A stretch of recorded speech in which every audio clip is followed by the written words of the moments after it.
கிறிஸ்துவுக்குள் மிகவும் பிரியமான சகோதர சகோதரிகளே, இயேசு கிறிஸ்துவின் நாமத்தினாலே உங்கள் யாவருக்கும் எனது அன்பின் நல்வாழ்த்துதலையும் வணக்கத்தையும் தெரிவித்துக் கொள்கிறேன். இன்றைய பகலின் குளிர்ச்சியான நாளின் தியான வசனங்கள் லூக்கா எழுதின சுவிசேஷம் 5ஆம் அதிகாரம் 31-32 வசனங்கள். இயேசு அவர்களுக்கு பிரதித்திரமாக, பிணியாளிகளுக்கு வைத்தியன் வேண்டியதே அல்லாமல் சுகமுள்ளவர்களுக்கு வேண்டியதில்லை, நீதிமான்களை அல்ல பாவிகளையே மனம் திரும்புகிறதற்கு அழைக்க வந்தேன் என்றார்.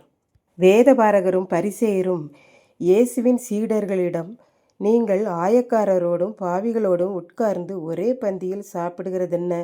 பரிசுத்தவான்கள் பாவிகளோடு எப்படி அமர்ந்து சாப்பிடலாம் என்று கேட்டார்கள். இன்றைக்கும் நம்மில் சிலர், நாங்கள் பரிசுத்தவான்கள், அதனால் மற்றவர்களோடு பேச மாட்டோம், ஒரு வணக்கம் அல்லது தோத்திரம் கூட போட மாட்டோம் என்று இருக்கிறார்கள். ஆனால் இயேசு சொல்கிறார், நான் நீதிமான் என்று என்னை நினைத்து கொண்டு நீதிமான்களோடு மாத்திரம் பேசினால் எப்படி? அப்படியானால் பக்தி இல்லாதவர்களும் பாவிகளும் ரட்சிக்கப்படுவது எப்படி? அவர்களுக்காகவே, அவர்களை ரட்சிக்கிறதற்காகவே நான் வந்தேன். நீதிமான்களுக்கு ரட்சிப்பு தேவையில்லையே, பாவிகளுக்குத்தான் போதனை, உபதேசம், மனம் திரும்புதல், பாவ மன்னிப்பு எல்லாம் தேவை. ஒருவருக்கு சுகவீனம் என்றால் அவருக்கு வைத்தியம் தேவை, மருந்து மாத்திரைகள் தேவை. சுகமாயிருப்பவர்களுக்கு மருந்து மாத்திரைகள் சாப்பிட வேண்டிய அவசியமில்லை, வைத்தியமும் தேவையில்லை. நீதிமான்களை அழைப்பதற்காக ஒரு தேவன் உலகத்திற்கு வந்து பாடுபட்டு மரித்து இரத்தம் சிந்துவதற்கான அவசியமில்லை. அவர்கள் சாதாரணமாகவே பரலோக ராஜ்யம் வந்து விடுவார்கள். பக்தி இல்லாதவர்கள் பாவிகளுக்காகத்தான் தேவன் தம்முடைய ஒரே பேரான குமாரனை இந்த உலகத்திற்கு அனுப்பியுள்ளார். ஆகவே நாங்கள் ஆயக்காரர் பாவிகள் யாரையும் வெறுக்க மாட்டோம் என்று இயேசு பதில் கூறினார். இப்படித்தான் ஒரு தாய்க்கு 2 பிள்ளைகள் இருந்தார்கள்.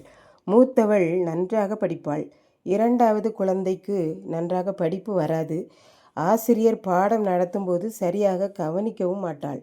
ஆகவே அவளது அம்மா அந்த 2வது குழந்தையை எப்போதும் அருகிலேயே வைத்து பாடம் சொல்லி கொடுத்து படிக்க வைப்பார்கள். இதை மூத்த குழந்தை பார்த்து கொண்டே இருந்தது.